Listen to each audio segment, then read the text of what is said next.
رب أوعدتني بأن جزائي لذنوب العقاب والنيران، فتعجبت من وعيدك هذا وأنا باكتناهه حيران.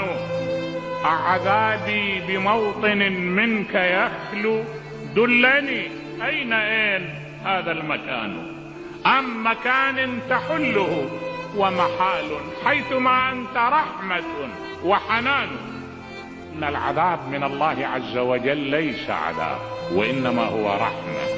إذا راد يعذب أحد يريد يهذبه، يريد يطهره، يكفر عنا سيئاته، ما عنده حقد، ما عنده نقمة، هو رحيم بعباده، هو رب العالمين. الله عز وجل أجل من أن ينتقم منه العبد الضعيف.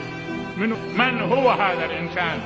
قلنا فلان شوية وكيح، وإلا في واقع الأمر الله وكيلك شيء بسيط يخليك لا يشعر بضلالته بحقار.